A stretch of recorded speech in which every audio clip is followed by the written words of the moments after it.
Hi, it's Chris Titley here. As part of the Scoreboard podcast series, I'm joined by Dale Morris. Dale, thank you so much for coming in. Thanks for having me, Chris. Dale, I'm going to start with 2024 for you. What's 2024 been like for Dale Morris? It's been a bit of a crazy year, to be honest with you. And I'll take a step back to 2023, just stepping into coaching really for the first time, because my first stint of coaching at the Bulldogs was cut short due to COVID. But then there was an opportunity up here in Brisbane to start off my coaching journey, my coaching career, and stepped into the development space. And then an opportunity to step up as a line coach, assistant coach, and look after the back line and team defence because Jed Adcock moved on to North Melbourne.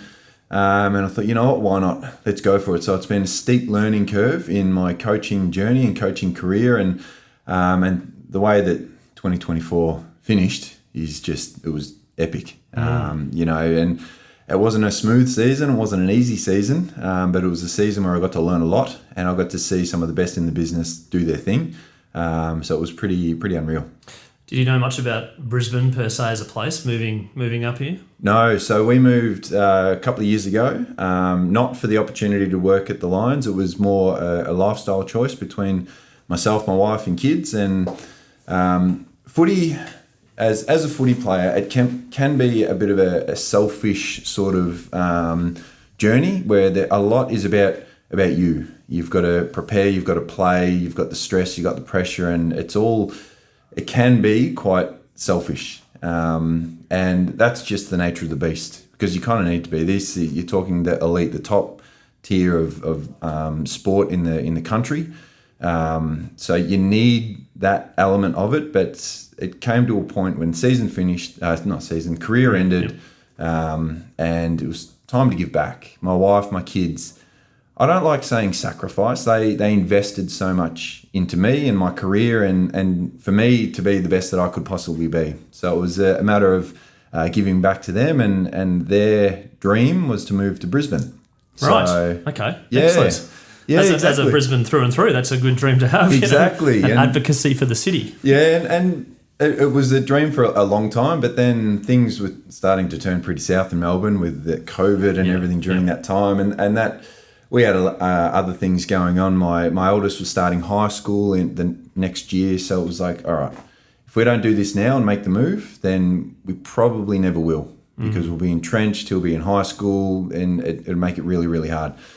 So we bit the bullet, we sold, moved up here, no job, nothing. It was just all about the family, and we moved. I was lucky enough to land a gig at Engage RM and a sports tech company, and they were fabulous. They were a great place to work for, and then the opportunity to work at the Lions in my coaching career popped up. Had a random missed call from a number I didn't know, and someone on the end of the line saying it was Chris Fagan. So I thought someone was having a bit of a lend of me, but welcome to Brisbane. Here's the prank. Yeah, exactly. Yeah. But no, we had a chat, and he said, "Come in, let's do a bit of an interview and see if you're keen, if you're interested." And that all came about because Mitch Hahn was working at the club, and they were after another development coach. And Mitchy said, "Well, I know Dale's up here. Here's his number. Give him a call. See if he's keen." And that's how that opportunity came about. So 2024, sort of a sliding doors moment for you, going back to 2023 when you got the role, come to Brisbane, nothing to do with the Lions.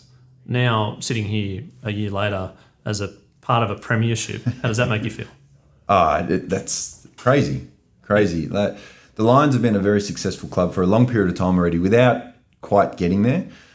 So to be a part of that, their journey, our journey, and to be able to reach the ultimate is amazing. And as a Western Bulldogs player your entire life, coming to Brisbane now being part of a different unit, I'm curious to know how that feels or felt initially. Yeah, well, if you look at it, the colours are fairly similar. They're just different shades of red, white and blue. And I'd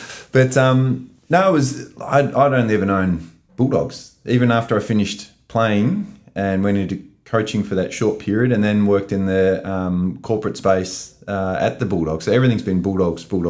Yep. And that's a massive part of my life. And the Bulldogs helped shape me and make me who I am, gave me the opportunities that I've had, and have given me tons. So to come to a new club yeah, it was strange. I didn't know what to expect, to be honest. But then the people, and what I learned and what I knew at the Bulldogs is that the place is great, but it's the people that make it great. And walking into the Lions, I had that same sort of feel. The people were fantastic. The culture of the place that everyone there before my time had built up was unreal and is unreal. So I knew and I felt that I was walking into a great place, and there were so many similarities with what I felt with the Bulldogs and the Lions. So it felt comfortable walking in through the doors for those interviews, and then when I started working there. Can I talk about your relationship with footy post playing to now coaching, but there might have been a gap there? Were you still wanting to be desperately involved in the game? Well, when I retired, I thought I could have still kept playing. I think that's that competitor in you that thinks you can keep on going and go forever, but clearly you can't. Your body gives way, and the game just moves past you. Whether I never really wanted footy to define who I am, but you can't fight that because it is a huge part of who I am. Because that's what I've done and what I've been able to achieve. And but I never desperately wanted to stay in footy, but I never thought I've got to get out of footy. I was happy either way. And when I was playing, what we'll talk about with that selfishness with footy, and I was very invested in footy, in my footy, and also my family. But I feel at times my family my priorities weren't always in check, and sometimes footy went first and family came second because I was just so invested in footy. And looking back, it doesn't sit well with me, but it helped me achieve what I was able to achieve and do what I did. But I do have those regrets and putting footy first and family second at times. And when I finished, it's been all about family. You know, the family is clearly number one. And I knew that playing footy, but at times you just, those priorities just got a little mixed up. But now it's just been about, like I said, family. So I know footy can take a lot of time away from family. So I wasn't desperate to stay in footy. I love footy, don't get me wrong. But I also need that balance with the family time. Where do you reckon that love came from? Is a specific, I suppose when you were younger, was there a specific moment or something where you go, this is awesome? It would have been me and my brothers, and we had close family friends that lived around the corner, and Darren and Brad, and every spare minute we'd play footy. We'd kick the footy, we'd talk about footy, we'd just play footy. We were typical Aussie kids. Were footy you a Bulldogs fan? Essendon. Right. Yeah, okay. we all barracked for Essendon. Yep. So it was footy in the winter, cricket in summer, and that was us. They were our sports. I had an older brother, Dean, who was taller than me, so I was up against someone with extra height. And I had a younger brother, Jono, who was faster than me. So I was always up against... Faster bowler or faster runner? Everything. But then he moved to spin, so I had him covered. Shot. Yeah, exactly. But his cricket took off. So he was the better cricketer out of all of us. And I was able to get the footy side of things going. But getting the footy going, I couldn't have done it without, especially my brothers. My older brother, Dean, he kind of paved the way, made the cannons, started to work his way through the footy journey, and I was able to watch that, firsthand. So he kind of, like I said, paved the way with the footy and the journey and the traditional way of making it, which didn't exactly work for me, but I was able to witness that. And Jono, he's probably as competitive as me, so we'd always push each other, whatever it is. We're all fairly competitive, so he was always pushing me, and he again almost made it into the footy side of things, but things didn't quite go his way. When you were playing footy at a junior level, did you have aspirations to become a professional football player? Oh, big time. James Hird, favourite player, watched him play, never looked flustered, never looked out of control, just had the game in the palm of his hands a lot of the times. And that love of the game, playing with my family and friends, just grew and grew and grew. And I always thought to play AFL, you have to go through the TAC. You have to play for the Cannons. Cannons is number one. Pathway. Yep. The traditional pathway, and away you go. So I set my sights on playing for the Cannons, and I got to the age where it was time to start trying out. So I'd go and I'd try out for the Cannons, and I'd all these kids, training and trying to get into this one team. It was full on. But I believed in myself, and I'd back myself, and I'd go out there. You make the first cut, make the second cut, and then the next cut, you get the tap on the shoulder, the dreaded tap on the shoulder, and they say, you haven't made it this year. And I'd always want to know why. And so I'd ask, why didn't I make it? What do I need to work on? And they say, your skills just aren't quite good enough. Okay. So I'd go back and play for Doodle Stars in the EDFL in Melbourne, and no, I've got a clear focus. I've got to work on my skills. So I'd talk to my coaches and stuff, and they'd help me out along the way. The next year would roll on, and it's time to try out again. It's like, geez, I've got to make this team. If I don't make this team, I'm not playing AFL. So I'd go, I'd train, I'd try. You make the cut. You get to the last cut, like the last possible cut of making the Cannons. Tap on the shoulder. And it's like, oh no. And haven't quite made it. Devastating, and I said, why? Why haven't I made it? I look around, I look at these kids, and I'm like, I feel like I'm better than them. Like skills are better, got a bit more pace, really competitive. What do they have that I don't have? And they said to me, you're just not quick enough. And I knew I was quick enough. That was one attribute that I had was pace. That I had some good pace off the mark and closing speed and stuff. So it really, really hurt. Watching these kids over the moon made the team. I'm thinking, geez, they're starting their career, their AFL career, and here I am in the back of the car in tears going home thinking AFL is done. A teenager, and you're thinking it's over. So it was heartbreaking for me, and I had great support from my family and friends and things, and my local footy club. Doodle Stars, who now they're Essendon Doodle Stars Football Club. They knew about my aspirations, so they helped. As a 17-year-old playing at Doodles, they recruited a player, Simon Mitten-Connell, ex-AFL player, and I was able to do a lot of work with him and a lot of players at Doodles at the time. And he was a full forward, and I was a young fullback in the seniors, just having a crack. And after playing a year in the seniors at Doodles, Simon comes to me and he goes, I think you've got something. He goes, I've got some mates at the Bulldogs. I want you to go down and train and try out. Nothing might come of it, but it might get your foot in the door. And back then they had a rookie day, a tryout. You'd train for a couple of days for the rookie spot at the Dogs. So I'd still nominate for the draft and everything just in case, but I was like, you know what? All right, let's do it. So we go down to the Dogs and I'd train. And I wasn't massive as a kid, and I'm training up against these guys like they look like full-blown men.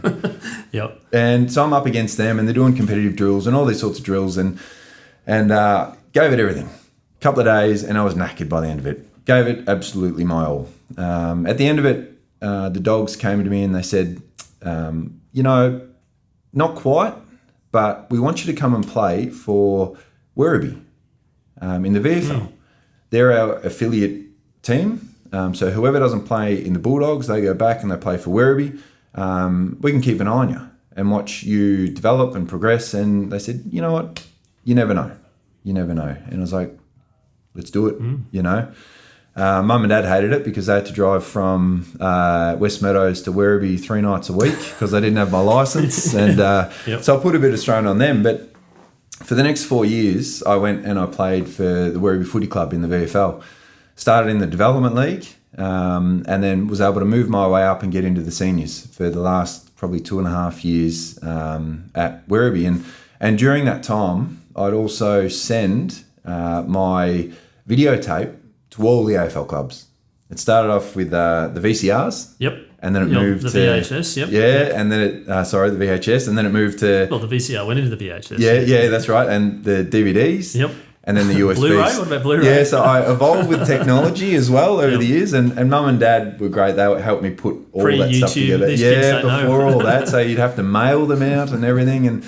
And each year, there was only a few clubs that ever got back to me. The Dogs were always one of them. Right, okay. And I got letters from a couple of other clubs as well. But the Dogs would always get back.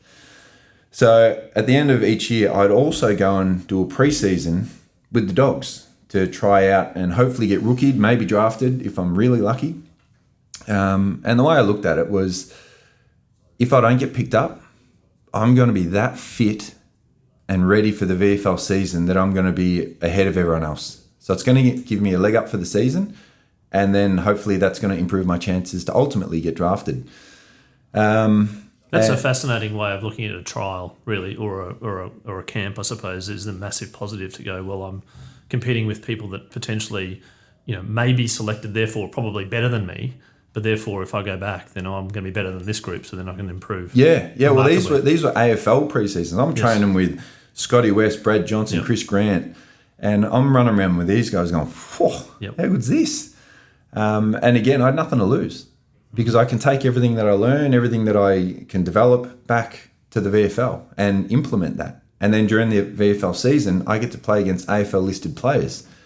And each year I'd come up against AFL listed players and I'd start beating them. And the belief started to go, say, you know what, if I can just get a chance, I reckon I'll go all right. I know I can beat them. So I just need to show someone and get on a list. So every year for 4 years, I'd try it for the rookie spot at the Dogs. And each year, almost. And on my last year, again, train, do the pre-season, try out, and then not make it, go back, play VFL. And then on that last year, I thought, if I don't make it now, I'm getting too old to get rookied. Because it was a cutoff, I think it was 23. If you're older than that, you're too old to get rookied. I'm getting too old, So what am I going to do? I started talking to local footy clubs about getting $400 a game, upping my hours at Claudio's IGA in West Meadows because I needed cash. I was a young man wanting to go out. All your friends have sort of got jobs or whatever it might be. Yeah, exactly. But I'll never forget that pre-season at the Dogs, that final one to get rookied. We would have been about 11 kids trying out, most we've ever had. I was like, that'd be right. The year that I have to make it. Yep. And we'd train and we'd go hard, all of us did. And we just picked up a new coach, Rodney Eade. And Rocket, it was called Rocket for a reason, and we learnt pretty quick why it was named Rocket, because he could give a fair spray. And I remember the training, I had a few coaches in my corner that had seen me over the journey, and Leon Cameron, Alan Richardson and Chris Bond. And they really pushed my case. And they said, listen, this kid's got something, and pushed. It got to the point where they had to pick the players, and the rookie draft came, and they rookied someone who wasn't even training in that 11. Rowan Nainer picked him up. Again, sort of the another eye roll. It's like, come on, you got to be kidding me. And so they had one more pick, and I thought, well, I don't know.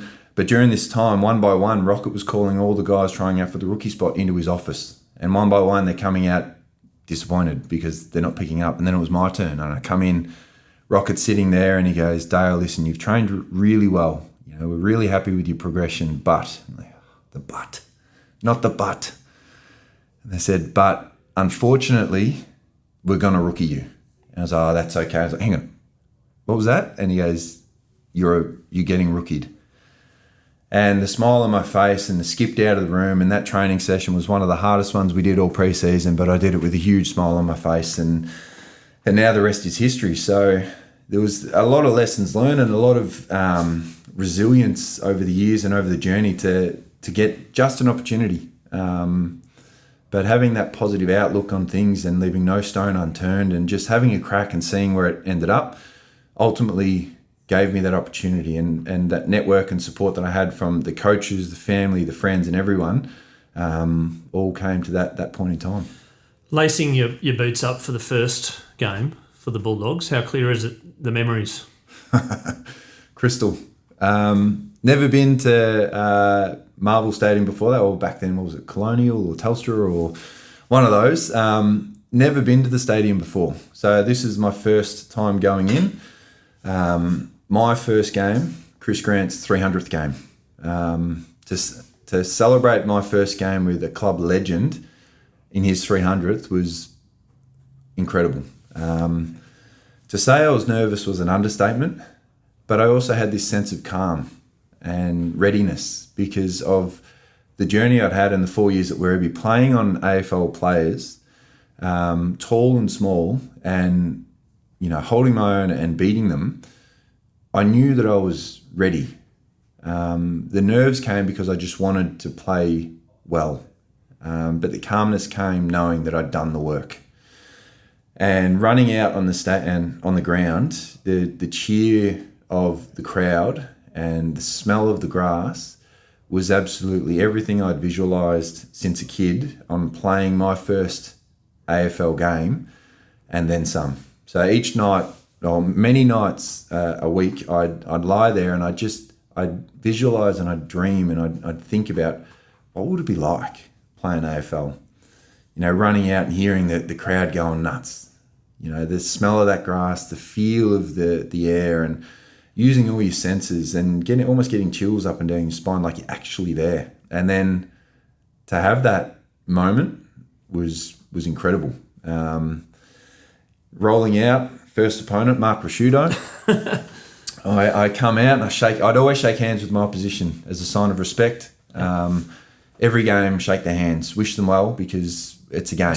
Yep. We're there to compete against each other. Once that handshake's done, it's on. And I learnt that quickly against Adelaide, round 5, 2005, in my first game. Shake Mark Rasciuto's hand. Good luck, mate. He goes, well done on your first game. Oh, thanks. Bang. Massive elbow in the guts. I'm down on my haunches. I can hardly breathe, being winded. The ball gets kicked out to the wing. He takes off and I'm trying to run and I'm winded and going, holy shit, what is this? Ball goes out and I'm like, whew, this is on. And then at quarter time, Rocket comes to me and goes, Andrew McLeod's getting off the chain. You're tagging him. Tagging him everywhere. I was like, okay, that's pretty cool. And was able to hold my own and beat him. Luke Darcy put on a show and kicked the bag. We're able to get up and win. Got the Gatorade shower at the end, celebrate with friends and family. And it was, everything I'd ever dreamed of and more. The dream of playing AFL football as a kid, which you visualised and it ended up coming to fruition and everything more than that, after game one, what were you thinking in your head around, the next dream? As a player, I always played on the edge. I always thought this could be my last game. I might get dropped next week, career could be done. So it's probably not a healthy way to look at things because you're always, there's a lot of stress involved in footy. But getting that taste of the first game, I never wanted to let that go. And luckily enough for me, I wasn't dropped my whole career, which I guess that mentality of thinking this could be your last game, you're going to leave it all out there. And I always say to my kids is, if you try your best and give it everything you've got, you'll never fail. And that's exactly what I did. Went out with every game to give it absolutely everything I had for the fear of there may not be the next week. But the ultimate goal for every football player should be to win a flag. And that's what I was then visualising and dreaming about and thinking about it. That little Oz kicker putting the medal over your neck, you're giving them the hat, giving them a high five. The crowd noise, the grass smell, the feel, going through moments in games, winning those moments, taking those moments, and ultimately doing your best for the team. Not being the best player on the ground, but doing what you can for the team to get the result for the team. So that was my next dream, I guess. So in your career, 253 games for the Bulldogs, a little bit of research, 213 games before the grand final. Yep. And you've coming on to the grand final in 2016. The visualisation has been in your brain for 213 games. Yep. Can we talk about that day? Oh, incredible. Everything I'd visualised there were no surprises. Running out on the ground. Had you been to a grand final as a spectator? Yeah, during our time at the Dogs, we went during the Sydney West Coast Grand Finals as a team to experience a grand final. So I got that feeling of what a grand final is like, and they were two epic games. And that they were Came down to moments, which we'll talk about in a second, right? No, exactly. And that's what I learnt and what I took away. And from watching so many grand finals over the years and not playing in it. And it would infuriate me that I wasn't playing. I'd hate it. I'd never watched, all those years, I'd never watched the final siren. I couldn't. I wanted to be there for the final siren. As a player. Yep. As a player, I wanted to experience the final siren on grand final day as a player, not sitting watching TV and not being a part of it. So I'd always remove myself from the room and not watch that and see the joy on the players' faces and hear the song, because I wanted that for me and my team. The night before, do you remember it? Did you sleep well? Were you calm? Were you nervous? And then running out onto the ground to hear that roar. Surprisingly slept very well. At an old house in Melbourne, we had a granny flat out the back, and sleep was very, very important for any athlete. And for me, we prioritised that. So the night before every game and the night after every game, I go and sleep in the granny flat. So that's 2 nights of really good sleep that I'm going to get for the game and then for recovery. But that also meant that my wife was left inside looking after 2 boys that didn't sleep well, that were up all night. And she was probably stressed, if someone came in the house or something happened or there's noises or whatever. So that's over 500 nights of sleep that I owe my wife, because she gave me 2 nights of sleep during the career. And you've done the maths on it already. Yeah, she's been slowly chipping away on those, but sleep was a priority. And before the grand final, didn't change, but the whole visualization that I'd been doing and the journey that I was on, I was nervous, but I wasn't that nervous that I wouldn't sleep. So I'd go to bed, normal time, normal everything, and slept really well. So yeah, slept fine the day of the game. And during that final series, I was also managing, I fractured my back. So there was a lot going on and a lot of uncertainty, even the week into the grand final, whether I'd play or not. I knew in my head that I'd play, but I had to do fitness tests and things, and had to do a sneaky fitness test on a Wednesday on the day off. And funny story, actually. So I go in there to do the fitness test for my back and Achilles, and had some things going on. And usually media aren't going to be there on a day off. But Peter Gordon decided to pull his own media get together on the balcony at Winton Oval to promote the grand final and to have a chat. So we open the roller doors. I'm about to run out. The coach is going, go back inside, because all the media are up there. Yeah, and so we're waiting and we're watching the clock, and they're on the phone to the media team going, what the hell's going on? We've got to get rid of him. Moz needs to train. It's a fitness test. And so they start ushering everyone out. There were only a couple of media that were like, that's odd. Let's hang around. There must be something going on. And we were all fenced off, but they were able to find a little hole in the fence and film, and they filmed me training. I didn't know that. So I get through the fitness test. Everything's fine. My son's there and stuff, and they're just watching. And then I'm leaving. Camera, boom, in my face. Everything all right? I was like, oh, yeah, everything's fine. Just come in, get some treatment and stuff. And they go, did you train? Nah, didn't train. No fitness test, everything's fine. Nah, it's a day off. I don't train on a day off. Not knowing that they filmed the whole thing. And so they finish and drop the cameras and everything, and they go, listen, we filmed you train. I was like, what? Why didn't you tell me? And said, well, we wanted to see what you're going to say. They didn't run it and all the rest of it, but it made me look like a dill there for a minute. And to the grand final, there's been a few blowout grand finals. There's been very close grand finals. Yours is one etched in history as being a close grand final, and you talked about moments in life, and you made 653 tackles in your career, but you're well known for one particular moment towards the end of the grand final. Can you talk about that moment and how that, I suppose, is a culmination of all this blood, sweat and tears that you've got to the point of the grand final, and then those last 5 minutes? Yeah, I'll take you back firstly. So at the Dogs, we made prelims 8, 9, 10. And there was time, I feel we had a really, really good team back then, and should have won. Should have made grand finals. And looking back and reflecting during those games, we didn't because there were moments in the game that we didn't, that me personally, that I didn't win and that I didn't take. And I learnt so much during that time and never wanted that to happen again. Then 16 rolls around, and yes, I've got my moment, but you watch that game back, it is full of amazing moments. Shane Biggs on the half-forward flank, fighting and scrapping, multiple efforts to win that ball. Zane Cordy's goal from the boundary line was incredible. Tom Boyd's massive kick. Jordan Roughhead takes a clutch mark in the middle of the ground. Easton Wood, Matthew Boyd, all these boys had moments and took them.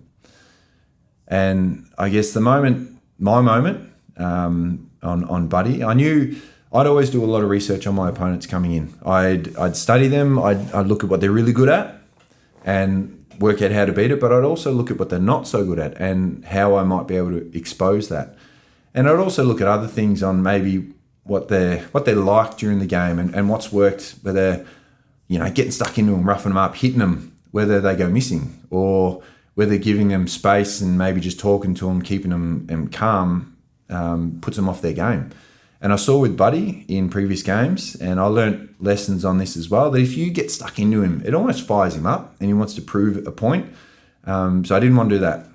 And I also saw with Buddy that overhead marking wasn't his best strength, and he'd tend to double grab with overhead marks. The tap to the second catch, the comfort tap into my arms. Yeah. He'd still be able to take that one mark clunk, but percentages said that a lot of the times it was going to drop for that easy chest mark or take the mark out in front of him. So I knew there was a window. There was an opportunity that if there is an overhead mark that Buddy's going for, there's a chance to swat the ball away before he takes that second grab.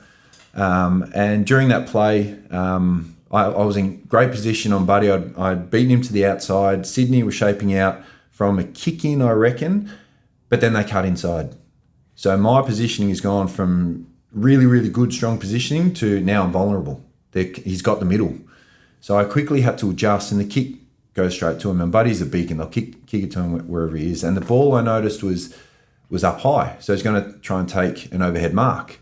So I've scrambled to get to him, and I can't beat Buddy if he's jumping and stretched up. I can't reach. I'm not tall enough. I can't out-jump him. So I needed to take my moment in that window. The ball comes in, goes up, and he's going for the double grab. So I was able to swat the ball away on that when he went for that second grab. And the ball spilt out, and Sydney were able to get onto it. And I stayed to provide shape at the contest. I didn't want to leave and open up the front of the contest because they're going for it. And I thought that they were going to come and just try and go through the contest. But Buddy spat out through the middle, and they saw him and they handballed it out to him. I thought I'd lost us the grand final. I thought I'd stuffed up here. I've let Buddy go. So I've just put my head down, and I knew I had to make up for it. I knew that I had to just go and get him. And when he gets it, and he hurt his ankle in the first quarter, and I reckon that was playing on him a bit because Buddy shaping for a left footer through the middle would cut. He's an elite field kick, and he would have hit someone. But I reckon that little niggle that he copped in the first quarter just made him have an extra step to straighten up. So he gets it. His back's turned to me. I'm closing space, and he doesn't see me. And I know he doesn't see me, so I know there's an opportunity there. And because he takes that extra step to turn into the middle, I was able to tackle, and I knew I had to pin his arms and swat the ball away because he is strong and he'd fight the tackle. And it was able to be executed perfectly. I get him to ground. I'm buggered. I haven't been on the bench. I'm cramping. I'm thinking, geez, what am I going to do with this kick? But Tom Boyd comes and swoops on the ball. He picks it up, and he launched the biggest kick I've ever seen from the square. And the sound that ball made, the thud, and he just hit it so pure. And I'm lying on the ground, arms around Buddy, looking at this, and just go, boof. And the shape of that ball coming in, it was like someone had it on a rope and was pulling it through the goals. And it kept coming and coming and coming and coming, and then it bounced. And when it bounced, it looked like it bounced straight up from where I was. I was like, oh no. But it bounced through and I saw the crowd go absolutely bananas. And then I turn and I see Tom Boyd with Toby McLean on his shoulders just running around down the wing, and I thought that was epic. And I'd spoken to Boydie many years after, and I said to him, were you always going to do that? Or, I don't get many kicks. Could you at least let me have the free kick? Did you hear the umpire? He goes, no, I didn't hear the umpire blow his whistle. I thought it was play on. So that's why I took it. Yep. So that's happened a few times in grand finals. Yeah, it has. Noise. Yep. Yeah, and you don't hear the umpire blow the whistle, and can go both ways, good and bad, as we've seen. But I said, what would you have done if you heard the whistle? He goes, I would have stopped. I wouldn't have taken the kick. Yeah, I would have taken time, set up and structure, and you take the kick. He took his moment too. Yeah, I was like, well, thank God you didn't, because I can't kick over a jam tin. Yeah. and then with the last few minutes, thinking that there was a point there where you're probably ahead, you're going, well, we're going to win it. No. Every game I'd play it out till the whistle with a free kick and all the rest of it. A pet hate of mine is you see someone tackle, they take them to ground, and they look at the umpire, they lift an arm, and they're like appealing to the umpire. Don't do that. Let the umpire. You take care of what you can take care of. You can't control if he's going to pay the free kick or not. Play to the whistle. So everything you do, just play to the whistle. Hold him, wrap him. If it's a free kick, the umpire will pay it. If it's not, it'll be ball up. By you doing this, he's not going to change his mind. So we'd play everything out to the whistle, played every game out until the siren. And so Toby McLean takes the final mark and he's having a set shot. There's seconds to go. And I'm screaming out, set up the zone, get over there, get here. And I don't want to let this slip. Ruffy runs past me. He goes, bugger the zone, we're premiers. I said, don't you say that, get in your zone. And I was hell-bent on not letting this slip. And we didn't need the zone because the siren went. But there was not one time did I look at the scoreboard and say, we've got this. It was more, okay, let's keep going. It's a mindset, I reckon, from your point of view, that others, obviously there was impossible that they were going to win with 3 seconds to go. But the mindset of like, let's get to the whistle. When the whistle blows, that's the end of the game. And in your head, now you can relax a little bit. Yep. Definitely. And the visualisation of the Auskick kid putting the medal on, how do you describe it in terms of your dream versus reality at that moment? Again, it was everything that I dreamt of, and probably more, to be honest. To have that little jog up the stairs. Like 7 seconds. That's all it is. Yep. But it felt so much longer. And it was so special, not only for me, but for my family, for my friends, for everyone who'd converted from those Essendon supporters to Bulldog supporters. As soon as I got drafted, to being there every step of the way and supporting me. My wife, my kids, investing in my career just as much as I had. My mum, my dad, my brothers, everyone. It all culminated to that moment. And to come up and jog up and see, and jogging to that stage and be like, it's happening. This is it. And the Auskicker standing there with the medal, and you're coming up going, this is incredible. And then I just didn't want to stuff it up. He puts it on, you put the hat on, you give the high five, and it's like, wow, that was epic. Very special. Before we get on to some characteristic traits of you where you can sort of say yes or no, I am that type of person, I'm interested to know what advice you're giving to some of the Lions now that have experienced that moment. Some might have been 19 or 20 years old, and some at the end of their career, that special moment now coming into the following season to go again. My only a regret of mine is I didn't visualise winning 2 medals or 3 medals. It was all about the one, and then you win the one. It's like, now the scoreboard changes. Yeah, it does. It does. But every year and every preseason, I'd go with the goal of making finals. You've got to make finals to give you a chance to win the grand final. So whether we could have been the worst team in the competition, I'd still have the goal at the start of the year our goal is to make finals and then win finals, win a flag. Each year was to win a flag, but the goal was you got to be in the finals. You got to be in it to win it. And both years, Bulldogs and Lions, very unique. In their own way. Yep. Coming outside the four. Yep. Ryan Lester always joked to me that recent premiers, there's always an outlier, and the outlier was the Dogs because they win it from outside the 4. Now there's 2 outliers. It's the Dogs and Brisbane. So they'll be talking about the Dogs and the Lions as the outliers. But the difference being, Lions have been successful for a long period of time. Top 4, best team, could have won flags before this one. Dogs almost came from nowhere. And whether people say snagged one early or whatever they might say, but hadn't had that long period of success. So we get the win, and probably out of the blue a little bit from 7th. And you got to remind yourself that we were 7th. We weren't the best team in the competition. There were 6 teams above you at the end of the year, right? We only just got in. Yep. We had to fight and scrap and got in and made 7th. And you had to stay undefeated, as did the Lions, yeah? Yeah. So the Dogs get 7th. The expectation is next year, premiership favourites. So, well, hang on. We weren't even top 4. So we still saw ourselves as that team, but the weight of expectation, I think, maybe got on top of it. We became the hunted. Which the Lions potentially will be next year. Yes, definitely. And again, the difference being the Lions have been, I reckon they've been the hunted for a lot longer because they've been such a successful club, making grand finals, making prelims, being in the finals for a long period of time, that the players that are there, it's nothing new. We've had this before. The only difference is now we've won the flag. So maybe there's a little bit more of a sharper edge with being the hunted, but we're still hunting. We're not looking at this as a one-off. You want to create a dynasty. You want to create something special. And so yes, we got it last year, but this started a while ago. So I've come in now, but there's players there and coaches there that have been building this for a long time. So that whole complacency bit, I don't think will be there. And we'll come in with the same goals, the same motivations, the same determination as we did this year, next year. And in the same breath, there's going to be teams that are going to improve.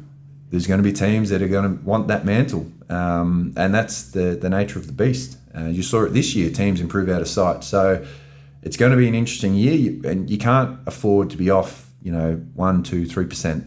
The competition's way too even. So it's going to be interesting to see how it all goes.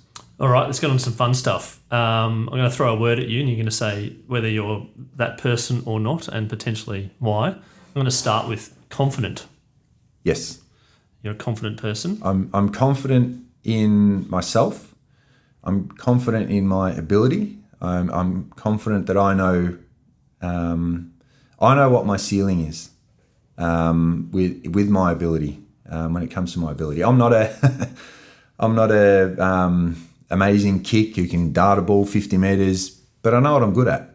I your know superpower, as Paul Roos put it in a previous interview. Exactly. Knowing your superpower. Exactly. And you need to know what you're good at. You need to know what you're not so good at and work on that as well. But you also need to work on what you're good at, what you're really good at, what sets you apart. And I use that, and there would be players in the team when I was playing, they would compliment what I'm not good at. So I'd one-on-one beat my opponent, take a mark, there's JJ run a pass for a handball. There you go. Because he's better kick than me. Knowing what's best for the team is having that team first attitude will go a long, long way. I know the answer to this. I'm going to throw it out anyway. Resilient. Yep. And we haven't talked about the injuries, but you've talked about your pathway to get, which in its own right is learnt a fair bit of resilience early on in your career. Yeah, definitely. And that wasn't all smooth sailing either. There were injuries, scaphoid, hammies, everything in the VFL, and then the bad ones came later in the AFL. But it builds resilience. It tests how badly you want this. And it can help shape like all that stuff that happened and not making it. If I'd have made it as an 18-year-old, would I have been there at 36? Maybe, probably not. But starting later, playing against these players that I did, building that resilience, that things aren't always going to go your way. And as a defender, you're not going to win every contest. Your oppo is going to kick goals, but being able to box that and move on and deal with it later and build that resilience is super important. And that's what helped me later on. Superstitious. I am.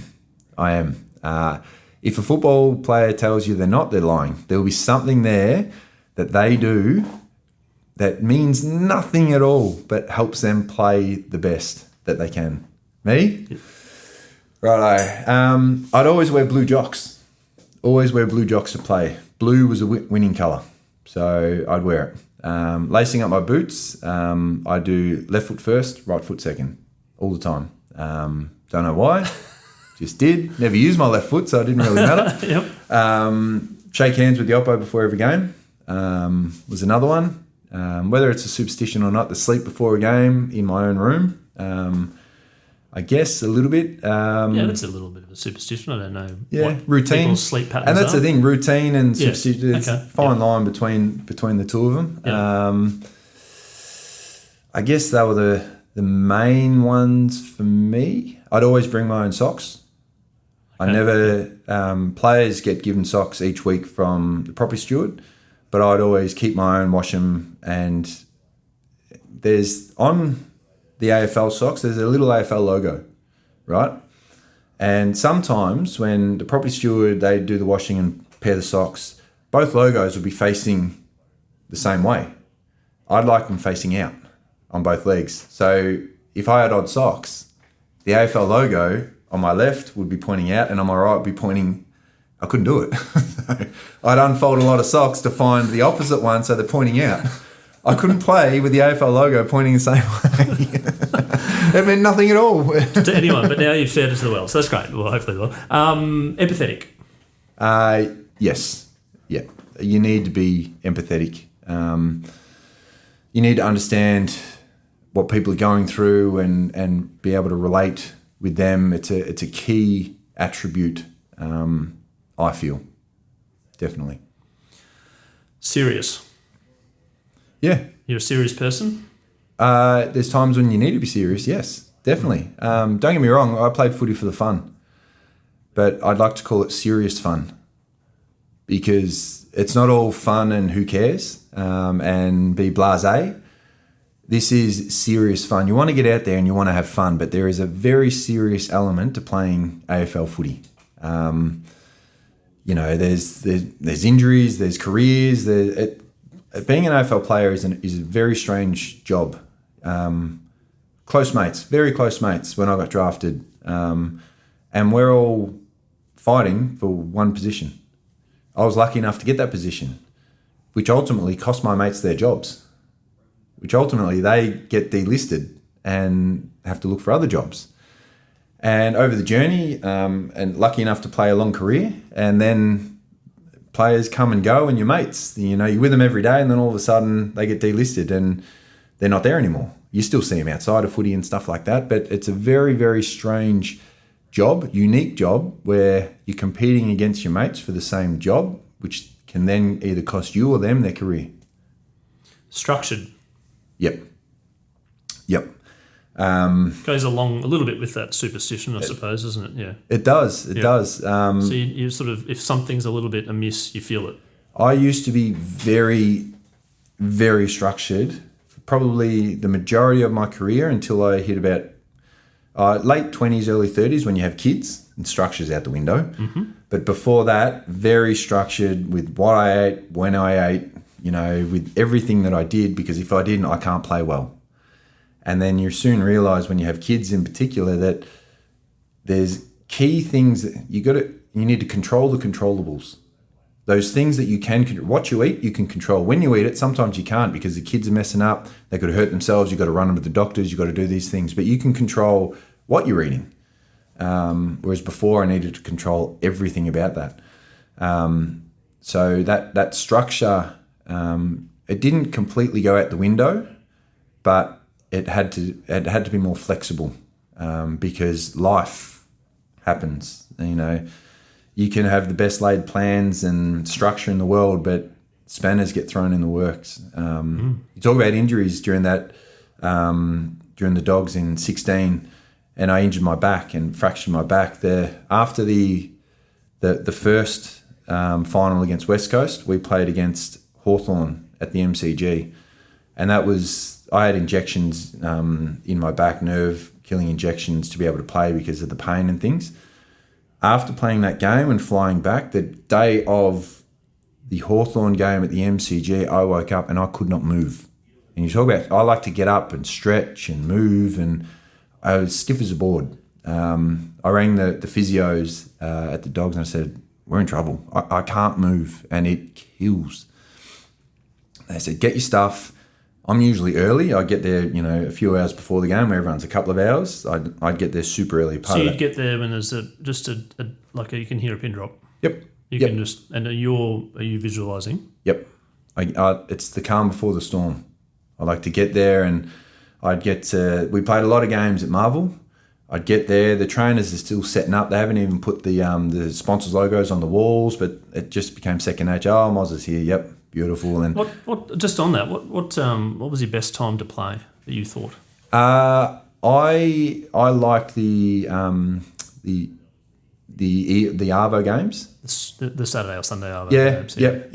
Okay. So the grand final time slot, I love that time. So you get up, you eat, you go, you play, you get home, you can eat. You can get a good night's sleep. You're starting to, from the sleep, you're getting a little anxious. So night games, you'd finish by the time you cool down, you have your meetings, you do all that, and you get home, it's late, like 11:30. And then you're off to the bed, right? By yourself. No, but you can't sleep. Yeah. I'd be out there. So I'd sneak inside and I'd always get... Yeah. I'm fairly strict with my diet during the week, but then after the game, it's just anything goes. Have whatever, spoil yourself. So I'd go to Macca's and get whatever, because that'd be the only thing that was open as well for night games.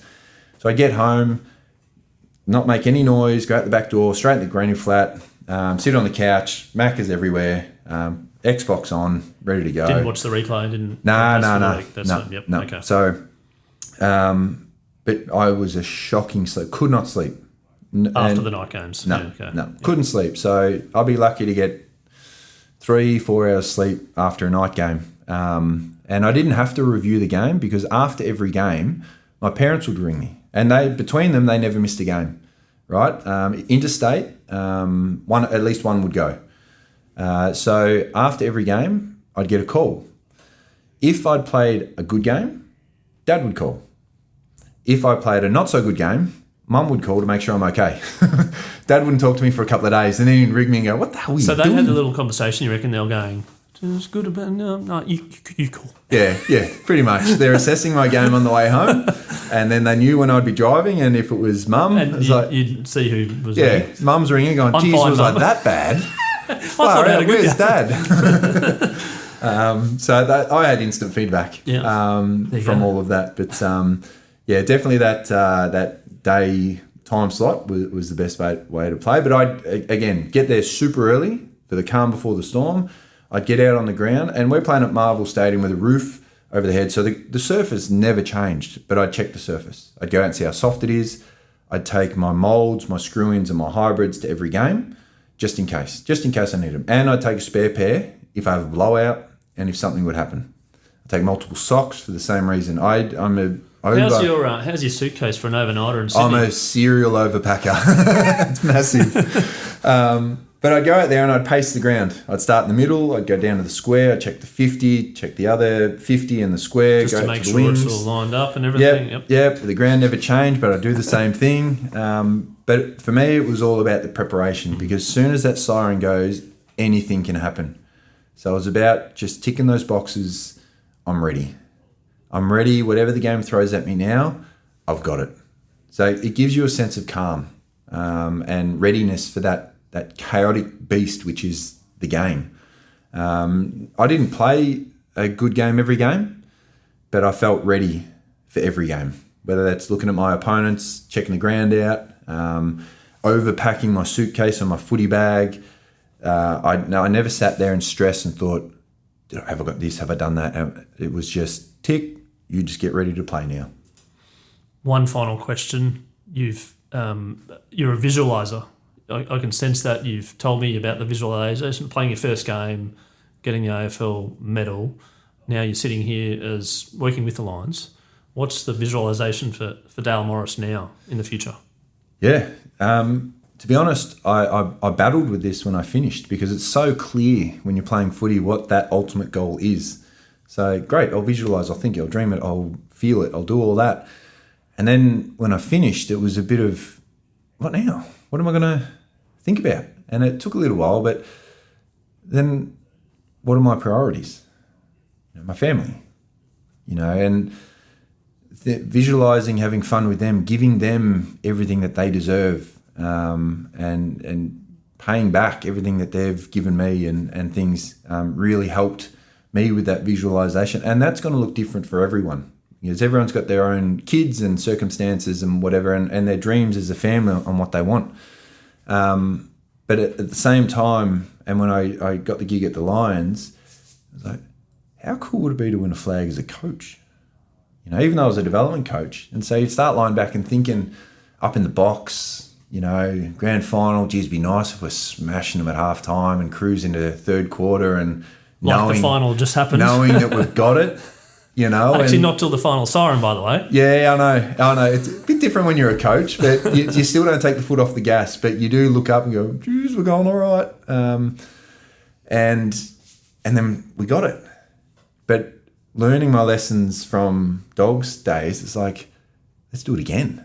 Then again. And how many can we do?